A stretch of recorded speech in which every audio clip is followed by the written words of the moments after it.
வேலுண்டு வினை இல்லை. வணக்கம். நான் இன்னைக்கு ரிஷப லக்னத்த பத்திய பொதுவான பலன்கள நான் உங்களுக்கு சொல்றேன். பொதுவா ரிஷப லக்னக்காரவங்க அழக ரசிக்கிறவங்களாவும், அழக நேசிக்கிறவங்களாவும் இருப்பாங்க. குடும்ப பாசம் ரொம்ப அதிகம்.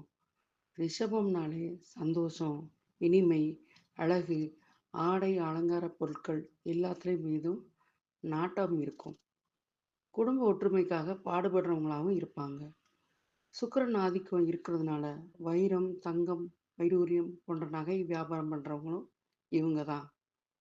ஏற்றுமதி, இறக்குமதி ஆடையா ஆடைகள நேர்த்தியான டிசைன் பண்ற கம்பெனிகள நடத்துறவங்களும் இவங்க தான். பொதுவா இவங்க ஒரு இடத்துல இருந்தாலே அந்த இடம் ரொம்ப மகிழ்ச்சிகரமானதாக இருக்கும். இவங்களுக்கு சங்கீதத்திலயும் நாட்டம் இருக்கும். ரிஷபம்னாலே காளை தானே. பார்வதி, பரமசிவன் அமர்ந்து வரும் வாகனம்.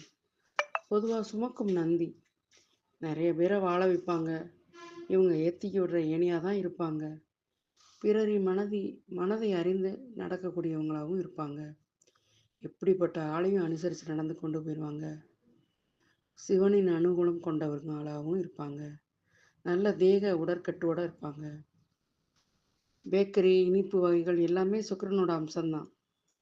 இவங்க சுக்கிரன் ஆதிக்கத்துல பிறந்ததுனால, வெள்ளிக்கிழமை சுக்கிர ஓரையில 6 to 7 காலையில மகாலட்சுமிக்கு வீட்ல நெய் தீபம் போட்டு வழிபட்டா, வாழ்க்கையில மிக உயர்ந்த நிலையை இவங்க அடைவாங்க.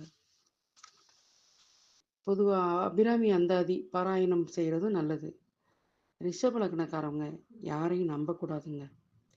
இவங்களுக்கு ராசியான நிறம் வெள்ளை, ராசிக்கல் வைரம். நன்றி, வணக்கம்.